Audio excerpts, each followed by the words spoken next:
আগামী কয়েক মাসের মধ্যে ফিলিস্তিনকে রাষ্ট্র হিসেবে স্বীকৃতি দিতে যাচ্ছে ফ্রান্স। জুনে নিউ ইয়র্কে জাতিসংঘের কনফারেন্সে ফিলিস্তিনকে স্বাধীন দেশ হিসেবে ঘোষণা করতে পারে ফ্রান্স। দেশটির প্রেসিডেন্ট ইমানুয়েল ম্যাক্রো বুধবার 9 এপ্রিল এ তথ্য জানিয়েছেন। তিনি ফরাসি সংবাদ মাধ্যম ফ্রান্স 5 টেলিভিশনকে বলেছেন, আমাদের অবশ্যই স্বীকৃতির দিকে যেতে হবে এবং এটি আমরা কয়েক মাসের মধ্যে করব। আমাদের লক্ষ্য হলো জুনে সৌদি আরবের সঙ্গে জাতিসংঘের কনফারেন্সে নেতৃত্ব দেওয়া, যেখানে আমরা একাধিক পার্টির সঙ্গে ফিলিস্তিনকে রাষ্ট্র হিসেবে স্বীকৃতি দেওয়ার বিষয়টি চূড়ান্ত করতে পারব।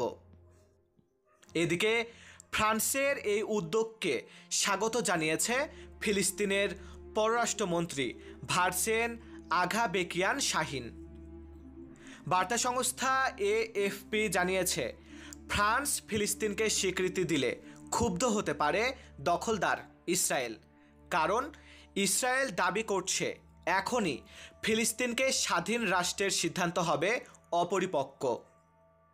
উল্লেখ্য, ফ্রান্স দীর্ঘদিন ধরেই ইসরায়েল এবং ফিলিস্তিন আলাদা দুটি রাষ্ট্র গঠনের পক্ষে মতামত দিচ্ছে, তবে তারা বিষয়টিতে এতদিন আনুষ্ঠানিকভাবে সমর্থন জানিয়ে আসছিল।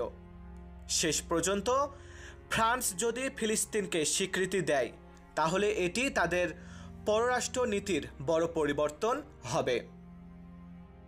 মারুফ হাসান বিশাল, বাংলা 10।